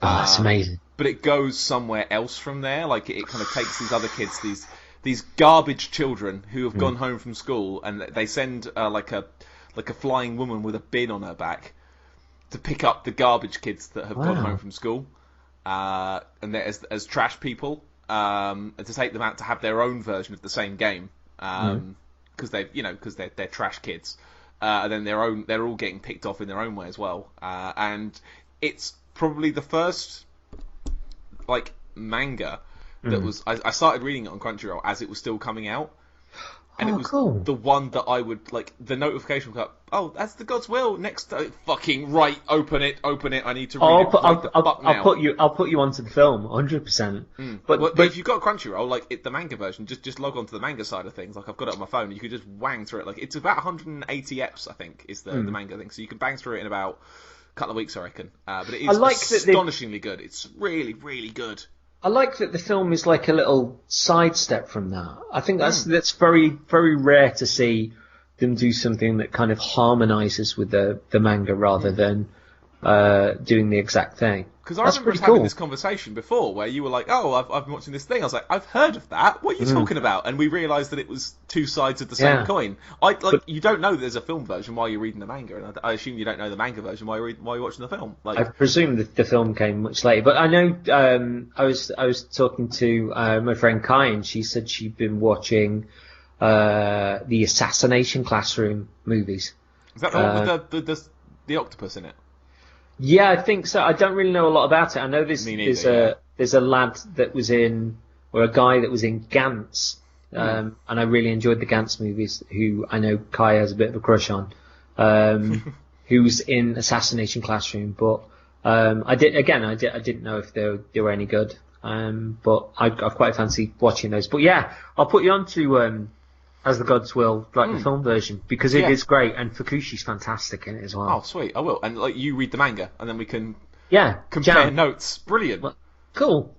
Okay, it's so strange this synchronicity that we have. It's mad, isn't it? Sometimes. Yeah. We should do a podcast. It's interesting you were talking about Beat Takeshi or Takeshi Miike being in one of the Yakuza games, because I was tempted to segue right there, but I thought I'd wait until we were finished. So, time for a segue. I've been playing Yakuza on the PS2. I know that you're having fun with it. I always thought you'd have fun with it. How are you having fun with it? Tell me about your fun. Mate, it's fucking weird. I really like it. It's weird as shit. So, I found a copy of the first Yakuza on PS2, and I know that Kiwami's coming out, but similar to what we were talking about earlier, like, my brain won't let me play that one first. My brain will say, no, play the PS2 one first, because that's the first one. The one thing I will say with Kiwami, which I think is an amazing piece of foresight by Sega, is that because obviously Yakuza 0 did pretty well, and I think was available on PSN last week for about 18 quid. Yeah, it did cracking from what I heard, yeah. But the launch Yakuza Kiwami, which is essentially the PS4 version of the original Yakuza, they're actually launching for about 23 quid. That's mental. Which is really clever, because most people are just going to go, yeah, all right then, and with a steelbook as well. Yeah, and I've got to say, I am such... Sorry, I've dropped my pen. I am such a fan of the Majima Everywhere option they've put in the Kiwami version of it. Like, what's that? Okay, so in the Yakuza games, I know this because I played the zombie one. I played it for review. So I didn't really know these characters before then, but I've kind of got attached to them as we went on. There's a character in it called Goro Majima. And Goro Majima is like, he's a rough boy. He's got a leather jacket, doesn't wear a shirt. It's like a sort of snake skin, like yellowy leather jacket he wears all the time. He's got an eye patch. He's a bit of a dick. But he's a fun dick. He's the crazy one in the series, from what I've gathered. And in Majima Everywhere, basically, he shows up to try and help you, Kazuma Kiryu, remember the fighting stuff that you learned from Yakuza 0. So, it's called Majima Everywhere. Basically, he'll just show up in places. And I've seen a video, and he seems to appear in a bin. He'll just pop out at you from a bin or a sewer, And he'll fight you with like a different fighting style each time. And fighting him is the only way. Like, it's a hard fight, but it's the only way you can learn the dragon or the Dojima style fighting system. It's the only place you can learn superb. those moves. I am rather taken with the stuff that I've seen from Yakuza 0 with Mr. Erection, who keeps like bumping into you every now and again. No pun intended. Well, the other one I saw was that you hear a police report that Officer Majima is around in the area if so-and-so. And if you walk around holding a gun or a weapon, he'll just come up to you in a policeman's outfit and start beating you up. That's cool. Majima's great. He's like, I remember him in the zombie one, he was really, really funny. Like, I really enjoyed it. Wasn't it Martin Charlton was telling us that one of the games has got like versions of like proper versions of Space Harrier and something else in the arcade, but the new one's gonna have, is it Virtua Fighter? Like a full version of Virtua Fighter in it? And Kiryu's in it. Yeah. Fucking weird, but brilliant. So, okay, let me tell you about the bonus game. So, there's lots to talk about in the game, but so in the game, there's like lots of places you can go to. Like, I went to a place and I bought some fried beef, and I ate that fried beef, and it was good. There was another place I went and I played a slot machine for a while. That was pretty good too. I also went to Sega World. Okay. And I had to go on a crane game. Oh, do you tweet about this today? Fucking crane game, man. Was it realistic, Pad? It's very, very realistic, because it is exactly as bullshit as every other crane game I've ever played. The little thing goes across and you line it up perfectly and it goes down and it grabs the big fat chicken teddy. You're like, yes, I won the big fat chicken teddy. And it picks it up and it's there and the chicken teddy starts to move. Oh, is it moving? It's going to be okay. And the handle starts moving to the hole and the chicken teddy just falls the fuck out again. It is bullshit. I spent 15 minutes there and didn't win a single chicken teddy. Were you doing your silent scream again and your clenched fist? It wasn't silent. I was getting upset. I'm not sure if it's just like a really good simulation of the actual win rate on these things, or just a shit physics engine. I can't tell what it is, because it does seem to kind of like the chicken will wobble and flop around in a completely non-realistic, but kind of, oh, this physics simulation's having a fun time. Oops. Like, it kind of rotates unnaturally in the claw. It's like, no. Like, am I missing something? Do I have to press the analog stick to make it not do that? But there's no prompts or anything. It just falls out. And I kind of wasted, probably 15, 20 minutes in that place. I was like, right, not doing this anymore. I'm going to go solve the crime problem instead. But yeah, back to the actual game. So, like, I have a very near passing familiarity with it. I played the zombie one, Dead Souls, I think it was called. Yeah, I remember you saying a few years back. Yeah, I got it for review and I remember really enjoying it. Like, it was a bit weird and a bit jank, but it was a lot of fun. But that's fine. That's fine sometimes. Well, because what you could do, so outside there's zombies everywhere. You're like, oh no, and then you just go into one of the shops and everyone is just acting like fine. Like, hey, do you want some ice cream? Like, there's a zombie right out that door. Like, oh, but I do want that triple scoop. You can go to the hostess. You can go to the hostess bars and just chill and just chat about your day and buy the hostess women chicken in a basket, because that's the only way they will love you. Yeah, but that's life. It pretty much is. We've worked out, me and Laura have ascertained that the way to a woman's heart is through chicken in a basket. It was the only thing that worked. Yeah. Consistently. Is that how you proposed? Chicken in a basket. And there's a wedding ring in the bottom of it. Ah, isn't it cute? Yeah, and inside the wedding ring is another chicken in a basket. And inside... No, I'll stop it. Yeah. So yeah, I've kind of explored the city a bit. I've gone in all the optional places it will let me go in, which is basically like drugstores and chicken places. Although I did go in the newsagent the first time you go in the newsagent, and the only thing you can interact with apart from the like cashier to buy food with, there's just a razmag. You can just look at some swimsuit ladies. Just pick it up and just flick through. Like, here's a woman in a bikini. Okay. And it's obviously better textured than everything else in the magazine rack as well. Like, you can see it there. Like, oh, that looks interactable. It just brings up just full screen images. It's like, okay, good. How as a married man did that work out at home? Well, I shouted through the door to Laura, because she was in the dining room at the time doing craft. Like, Laura, I found some porn. I think it's gonna. It's letting me read it. It's letting me read it. We're looking at the porn now. That looks painful. She shouldn't climb on that boat like that. So you were blatantly obvious about it rather than her wandering in and just go like, "What are you watching on a PS2?" Oh no, it was funny. Like the first kind of couple of hours have some there's some serious stuff that goes on. There's some proper like Yakuza drama, and it's really like interesting and it's well put together. I'm stumbling over the names a little bit because there's a lot of like Japanese names one after the other, and a lot of kind of like hierarchies in the Tojo clan and the lieutenant and the second commander and the captain, and now he's the Oji-san. I'm like, I'm sorry, what? Who is the who now? All the voices are in English as well. Like, there's no Japanese option. They're all English voiced. Okay. So you've got these kind of big American people talking about their Oji-sans. Oh dear. Oh no. I know, Nero. It's funny, isn't it? Please tell me that picked up on the microphone. It 100% did. Thank Christ. It was that funny. It made me make that noise when I first heard them. That's terrible. But for all the kind of like the serious stuff, you know, like your at the start of the game, you know, your boss gets killed by your best friend, and you're like, no, you take her, because the boss was gonna was gonna hurt your girl. It's like, no, you take her, you get out, you've got a little sister to look after. I did this, okay? It's like, what? No, I did this. Fuck off. Mm. So your best friend runs away, and you get kind of caught and sent to prison. And when you come out of prison, the friend that you helped is now his own gang boss. He's got his own family to deal with, and turns out he's a bit of a prick. Mm. This guy you've grown up with, and he's like a different person now, and like part of it is just working out, what's happened and all the kind of intrigues and betrayals. Lots of betrayals, quite a lot of betrayals already. We're about 4 chapters in, and there've been about 5 betrayals already. Are you having fun with the fighting, which includes that brilliant punching sound, that meaty punching sound that makes you want to punch people even more? That sort of...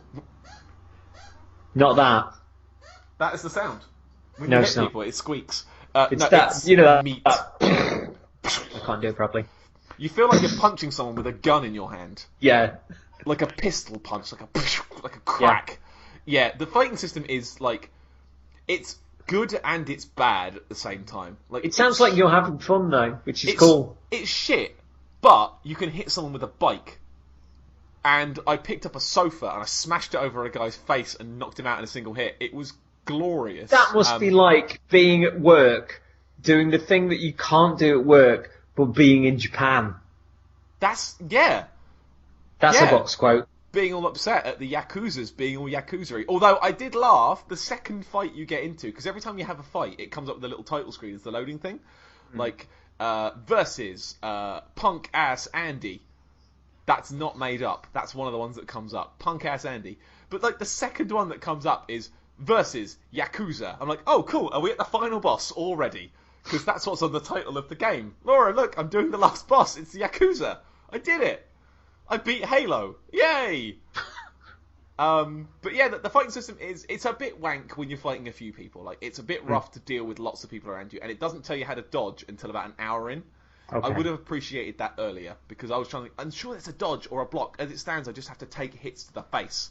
I just hope that I can deal with it. But it's really good. It's meaty. Like, the heat system I'm starting to get hang of now, where you punch a few times, build up your heat bar, and then when you're all glowy, you can pick a guy up and smash him into a wall, or smash him into a table, or smash him into whatever you can kind of put him near, and the prompt comes up, basically.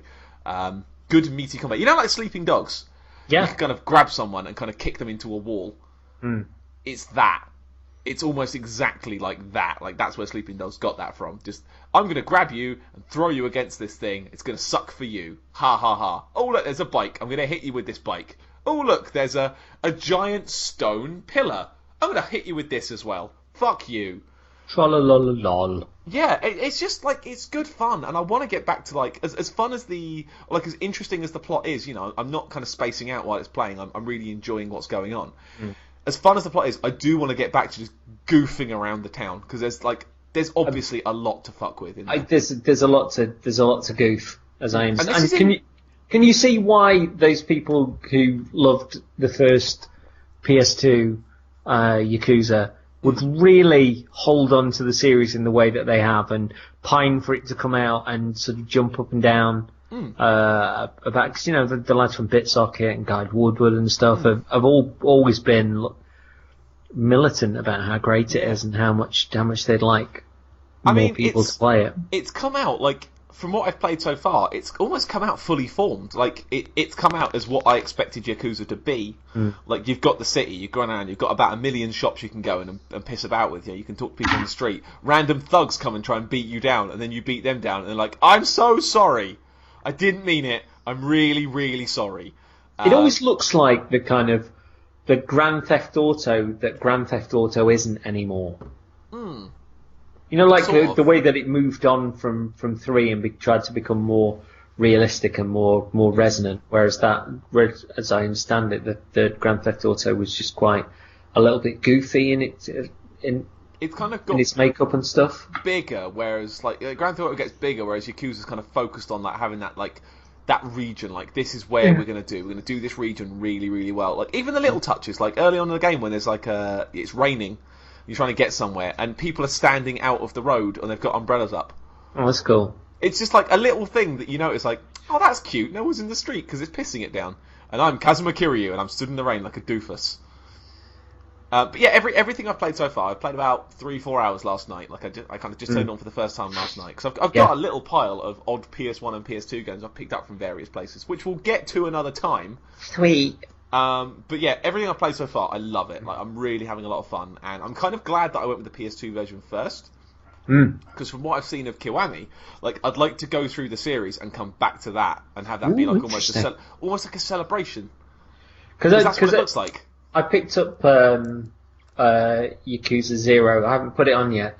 I might play something else just because it might lean into what you're playing but be a little bit different, so I was thinking maybe in podcasty terms. Plus it might be interesting to kind of play 0 at the same time as you play 0. Okay. So I don't know. It will be a while before I get there, definitely. So you are going to go like on the PS2 PS3 route, like I before think so. you Yeah, go I back? think if I'm doing this, I'm going to do it in order because that's how I like to do these things. Ooh, you saucy man. Yeah, you got to do it properly, haven't you? Yeah. So yeah, Yakuza, man, really good. If you can find a copy of that PS2 game, like I found mine for £1 in a charity shop. I've already got That's it. a lie. I found it for £1 in my charity shop. I've already got it. I've got that in the second one, I think. Yeah. Go on, mate. On PS2, but I can't Go on, play. I can't play PS2 games anymore.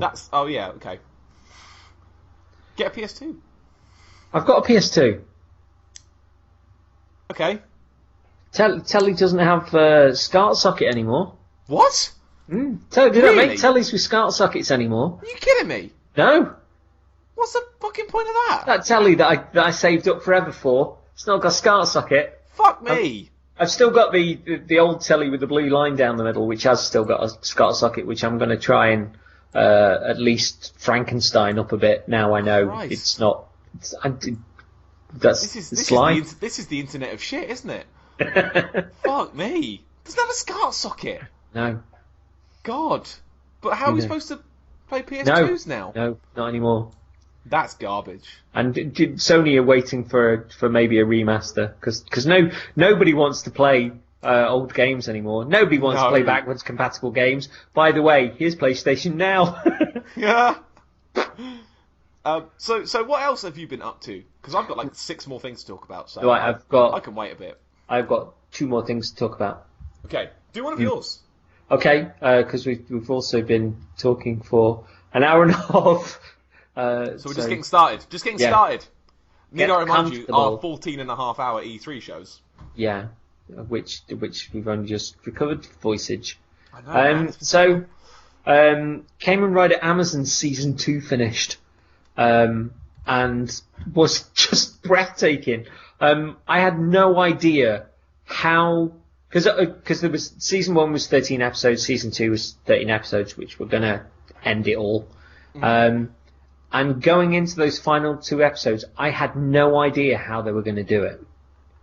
Not in a way that, oh, you've got too much to do. Just that the series had been so unpredictable.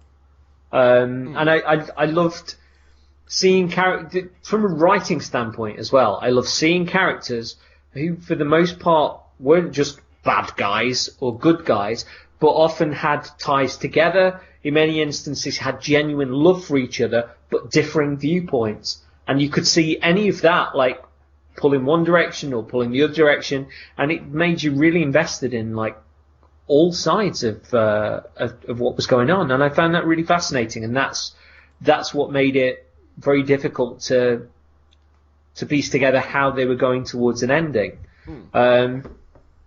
Often there'd be characters in the series that would only sort of move at certain points, actors that maybe saved their most expressive moments towards the end of the run.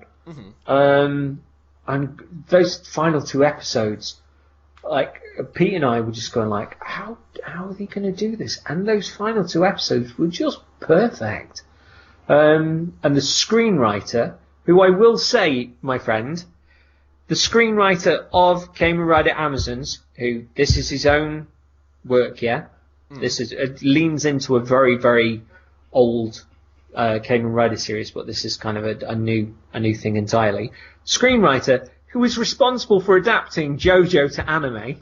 Do you know, I was going to say, you're going to just say it's a JoJo thing. Like, I know, I've got so many links button. here. Every now and again, I'll kind of look somebody up and I'll just go, Christ, I'll tell Paddy this.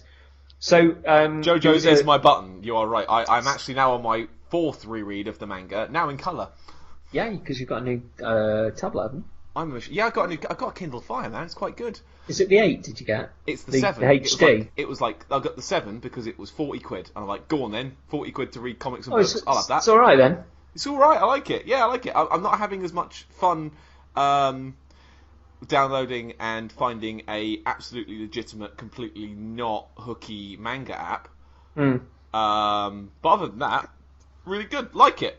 Good machine. Alright, it's good to know. Cause I got it in bright yellow because I'm a tit. No, I bought it in yellow as well. Yeah. I think I saw it on Prime It's Day. good looking yellow. It's a nice yellow as well. But yeah, the screenwriter of Amazons is responsible for adapting Johto to anime. He's been offered to work on something else, which seems to be in the same universe. So the people behind it are quite chuffed with what he's done, but they need to build on this. It's the best X-Men show I've ever seen. This sort of dark pocket of a superhero universe, just amazing horror in it, and you realise how bollocks most modern day horror is, in the fact that that they're being really obvious, and yet often the scariest stuff is that which just makes the inside of you just go like, oh Jesus Christ, that's genuinely awful. Which sounds like the most British thing that I've ever said on this podcast. But there's been certain points where something has repulsed me or scared me or just brought something out in me that's actually made me cry.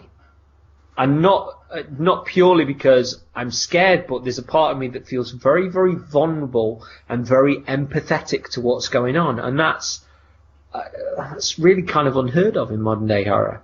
But yeah, it's a belter, absolute belter, and I'm glad they're doing more of it. Ooh. Yeah. Ooh. Yeah. So it's awesome, but also great that the president of the company that do sort of Kamen Rider just came out and he goes like, I think Kamen Rider's lost its teeth. And even though the main show, which is Kamen Rider X8, is being it's a kids show. It's doing really, really well for toy sales and stuff. But the head of the company just to go like, nah, I want something darker, and just to green light it. Yeah. Well played, mate. 100% well played. And also he brought in like the director and the people, the producer behind the show are responsible for the 80s Kamen Rider stuff when it was a bit darker. So it's not as if they've just thrown out the old guard and just left them hanging. He's kind of gone, I want something a bit like the old Kamen Rider. Hey, let's bring in the people that did the old Kamen Rider. Well played. Love it. Right, before we do the next bit, I'm going to take a short break here because I need a wee-wee. Okay. Let's do a wee-wee break. I'm going to write down, what time is it? 1:40, but that's not going to be right, is it? I don't know. You'll have to figure it out. You do the edit. Yeah. So Kamen Rider before. Here we go. If I hear you talking about Kamen Rider, I know it's almost pee break time. Right, back in a second. Time for a wee-wees. Oh!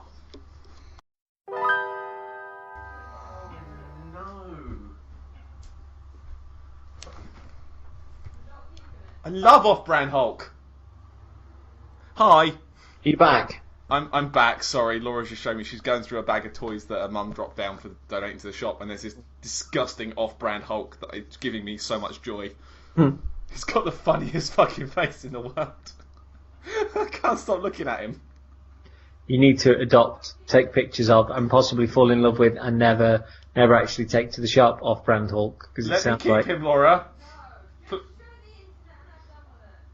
Oh. This is where she goes, "It's him or me," and then it just cuts to you on the couch, and you just looking like an off-brand Hulk sitting against one of the PlayStation cushions. I've sent you a picture to Twitter on DM. Oh, cool. Look at off-brand Hulk before we move on. Then we'll carry on.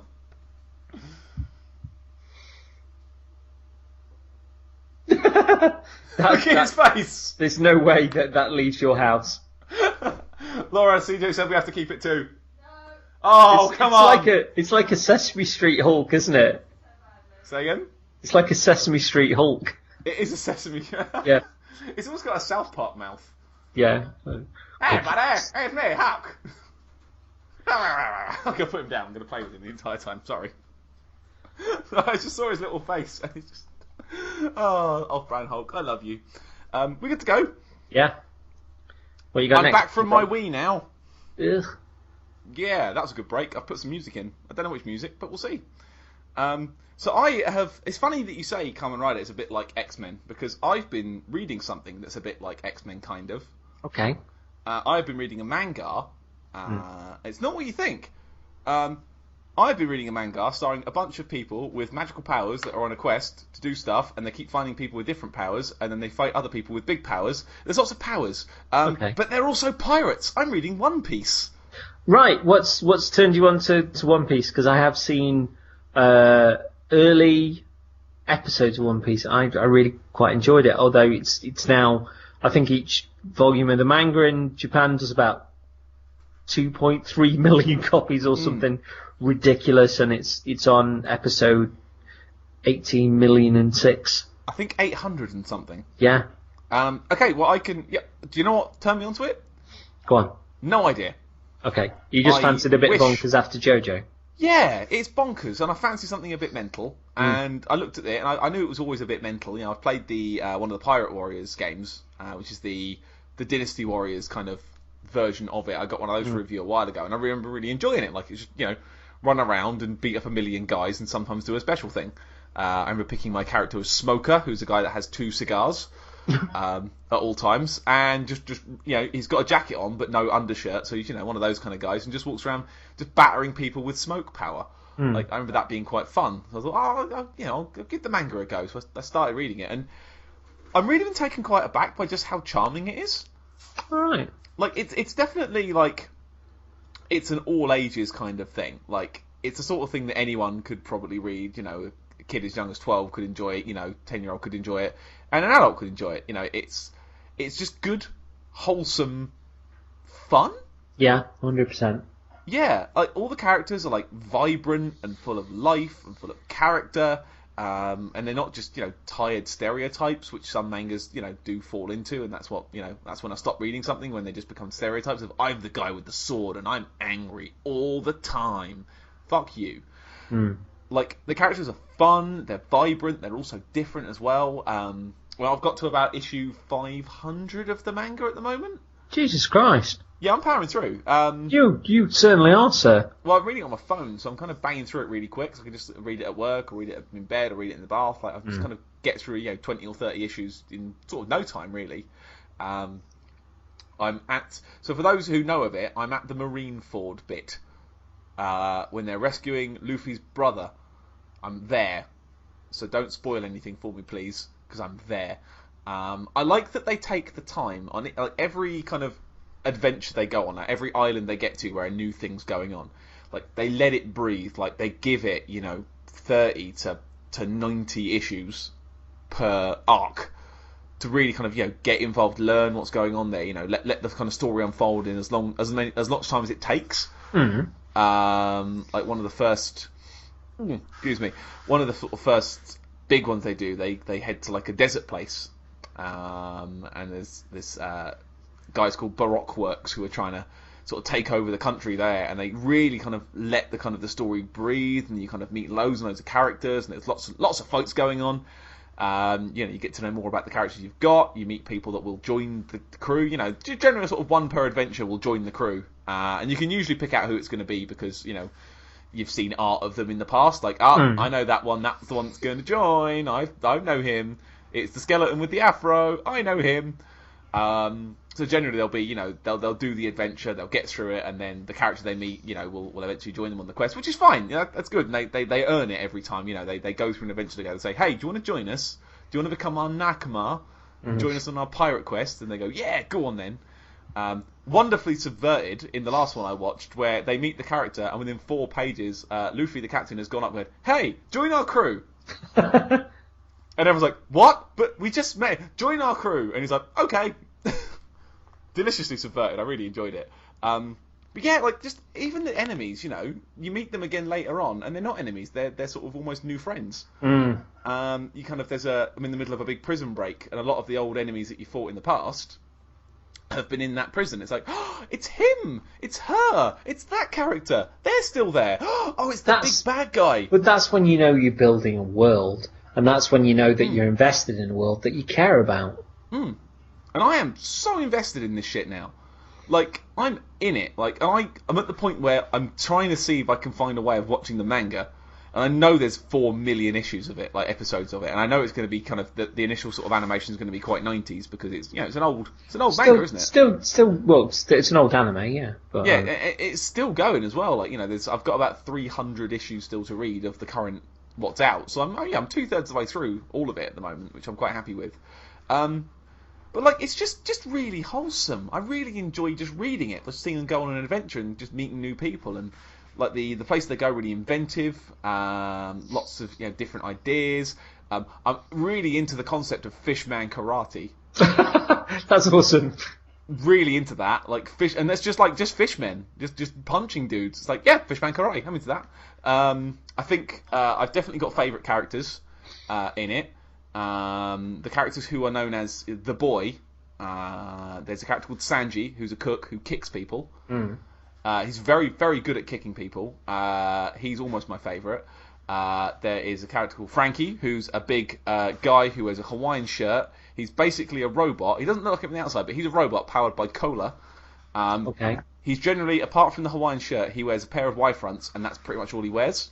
So he's a bit of a freak perv, but he's great. There's a character called Usopp as well, who's kind of a bit of a wanker. They meet him early on, and his name's Usopp, like Aesop, because he tells just tall tales all the time. He says he's the super pirate king, and he's the best at everything, and blah blah blah blah blah. They meet him really early, and he's just a complete liar. He just talks shit all the time, but it comes from a good place. He's a cool guy. Whenever he gets in a fight, he's generally the one running away. And kind of shooting with his slingshot that he's made. So Usopp is a dude, and it doesn't really spoil anything to say this, but later on he constructs another persona because he falls out with the crew. He's like, no, I cannot continue sailing with you. I'm done. I'm out of here. But then one of them gets in trouble. He's like, but I need to help them, but I can't help them. So he finds a mask and a cape. And says, I am Soge King, which is basically Japanese for Sniper King. And he's from Sniper Island. 100 shots, 100 hits.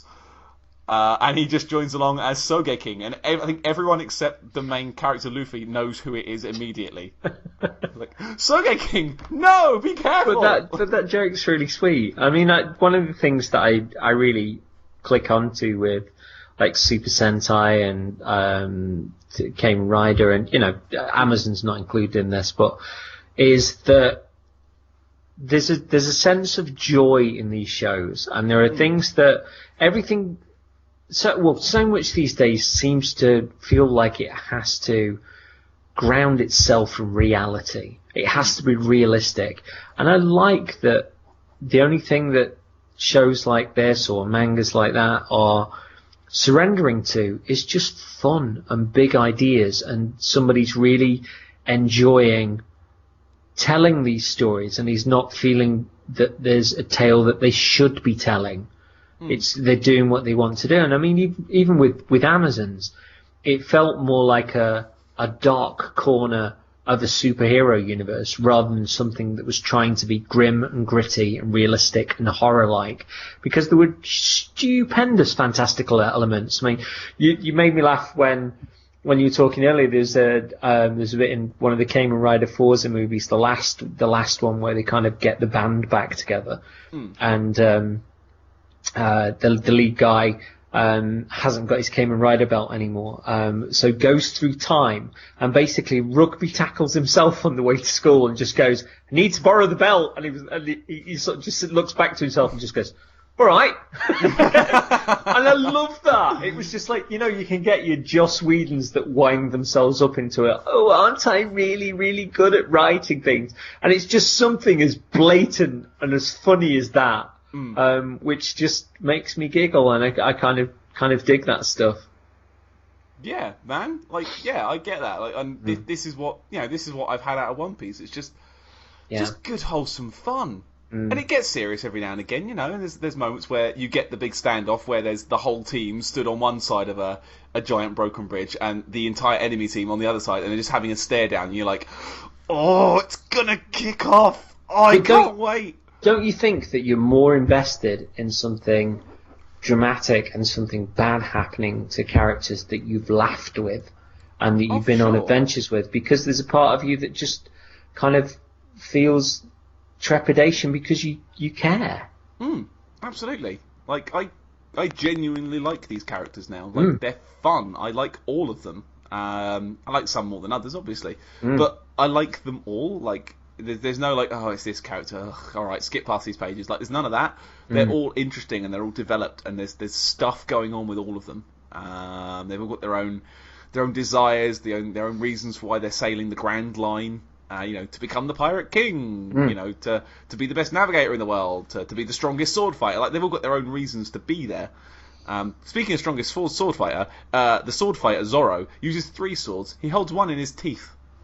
Well played, sir. It's so weird and brilliant, and it works, because you think, alright, it looks stupid, but it does look cool. Like, yeah, it would hurt, but fine. It works in the concept of the show, it works. And it's just so inventive. Like, there's so much, like, spark and life to be had. Like, even, like, in the minute, the bit I'm reading in a minute, they're assaulting a prison. They're trying to fight down this kind of underwater prison, kind of going down each level, and it's getting kind of worse and worse and worse. You're going down, but on every level, they're still finding something. Like, it's still fun. Like, there's still something cool happening everywhere. Like the second level is like the beast level, so there's just giant monsters everywhere, and they're like, "Huh, we should probably fight them, right?" And then like the prisoner's like, "What are you talking about? They're impossible." Like, "Nah," and just turns around and just starts going at them. That just gets you like a degree of like. Even like the main character, like they get to a point, it's like, right, we've got to go down to level 3 now, and sort of the pirates that he's running around with, sort of guys he's beaten in the past, are like, "Okay, I don't want to go to level 3, I just want to escape."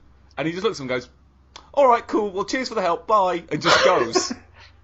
Like, there's no kind of like, "No, you betrayed me, how dare you." He's like, "We're cool." I love that. It's so wholesome. It makes me smile, and that's why I'm banging through it, because I'm genuinely enjoying myself, to the point where I've looked at getting 1 or 2 of the games, because I just want to run around and muck about with these characters now. Yeah, you want to run around with that in a world that you've kind of, it feels like you've been involved in, but you've not had time to kind of truly twat about in. I want to do a Gomu Gomu Gatling, which is Luffy's move, because he's a rubber man, the Gomu Gomu man. And it's basically the Aura Aura from JoJo. Oh, okay. I'm going to punch you 1,000 times in 1 second. I'm into that. Fair play, sir. So into that. It's everything I like. It's not everything. It's shades of what I like about JoJo. Like, it's mental, but it's got a lot of heart, and it knows what it is. It doesn't take itself too seriously. But when it does, it works because you've earned it. Go on, One Piece. I always thought you looked shit from the outside, but now I'm enjoying reading you. Fair enough, One Piece. I like you, One Piece. Now we know. Now we know. Right, I'll close us out then, because we're coming up towards the 2-hour mark. Yeah. I'll save the rest for another show then, because I've got like 8 more things to talk about, but we can talk about them later. I'll have stuff to talk about as well, but especially not having a job. So I'll be able to devour more things. So yeah, I'm going to close out with Ultraman Guido. Which I believe I thought was called Ultraman Geed, and then I thought it was Ultraman Geed. But as I understand it from the show, Geed stands for Do Good Deeds. It's like an amalgam of that. Okay. So the latest series has just started on Crunchyroll, and the first 2 episodes are up, and they are storming. I started my Tokusatsu journey with Ultraman X a few years back, which I expected to be trashy fun, but was amazing, and I loved it. X was the first of those shows to be shown in the West on Crunchyroll, and the money from that worldwide exposure went back into Ultraman Orb. Orb was brilliant, clearly had a higher budget than X, and you could tell the money had just been ploughed straight back through to it. Other older Ultraman series came on Crunchy as well, so that money was going back to the main company. And I think I saw something that Orb was 90% more successful than X had been. Jeda's just massive sets, just really varied sets with like lakes in there, and they look amazing. The practical effects are incredible, and the CG is all the beams in the CG and stuff are hand drawn. Okay. Yeah, and it just seems like this perfect mix of practical stuff and CG tipped in. It looks $1 million.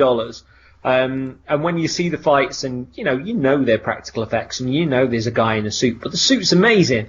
And look, it's walking along a road, and it's put its foot down, and there are kind of toy cars that bounce up and stuff.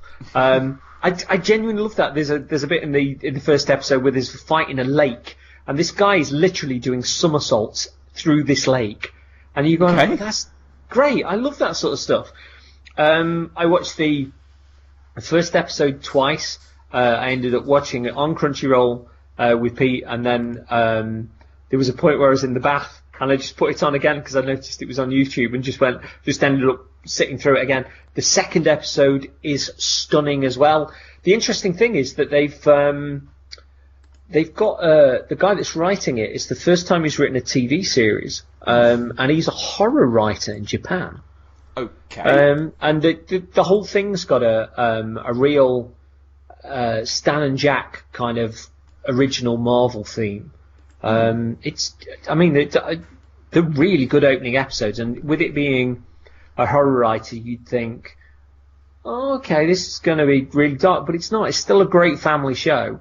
I believe the opening arc is based on, or is a riff on an old Arthur C. Clarke novel, which turned my head instantly. Okay. And when I was looking up the author, I saw that he'd done a novel, and there was a manga that was made of it called Goth, which apparently was really popular in the early 90s, and he's had sort of a couple of other novels after that.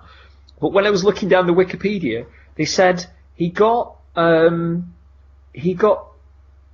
option, or he was asked to write a JoJo novel, and he threw out 20,000 pages or 20,000 words or something, which were written over about 4 or 5 years, because he didn't think it was good enough, and that he loved the anime and the manga so much. Shit. He just threw it out, and I think he eventually did, like the JoJo novel. He eventually did something that he. Is this George Joestar?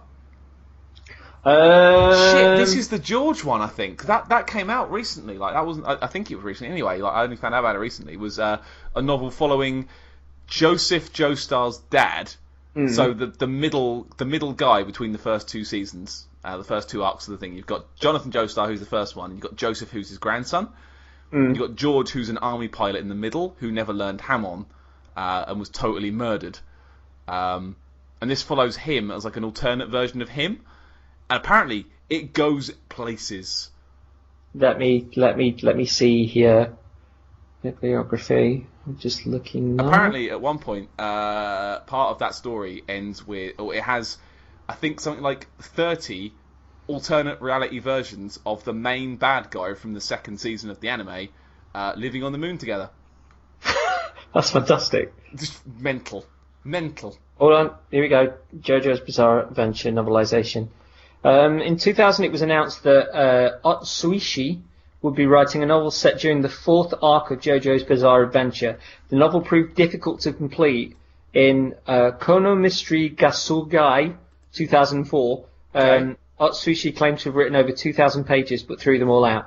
Intent on writing a novel that lived up to the manga, but it took him until 2007 to complete it. The book JoJo's Bizarre Adventure: Fourth Another Day. Oh, that's not the one I'm thinking of. Okay. So I don't know. I just find it fantastic that this guy seems a little bit Yoko Taro actually. That he seems very down to earth, and they were asking him, how does it feel having written all these novels and stuff to be doing a TV show, and he was like, I really want to do my best, but I'm not sure, but I keep rereading, I keep working on things, and it just seems like somebody that's doesn't believe that they're God's gift, but come across as more endearing because you get the feeling that they're really excited to be doing what they're doing. There's maybe a little degree of imposter syndrome, but that's because they're so excited at the opportunity that they've gotten. But yeah, it's great. Seriously, watch the first two episodes; they're brilliant, and the practical effects are just amazing. It's so much fun. Plus, the young lad is the son of one of Ultraman's biggest villains, which is great. So that fascination of not being like your father, and the legacy that's there, and the fear that's in their heart. It's just fun. I really loved it, and when I was watching the second episode again, Pete and I were sitting next to each other and we were like, yeah, I'm going to watch that again. Nice. So, proper good stuff, and I think you'll dig it, just because you like fun. You are fun. Yeah. Big fan of fun. Big fan of fun. That's the episode title. Big fan of fun. Yep. Writing that down right now. Yeah. So, I'm going to say goodbye, and it's been nice to catch up. It's been lovely. Yeah, it's been like 4 years, isn't it? Yeah, it's been about 4 years since we've chatted nerd stuff. So thank you to everybody for listening. It'd be fun to pop this up, and we'll have another chat soon. We've got another Twin Humanities, I think, because you've been painting lots of amazing figures, and there's a few little satellite bits that are dotted around the world. So I think there's a Twin Humanities sort of in us. So. Yeah, we'll speak to you soon. It's nice to talk to you again, Pad.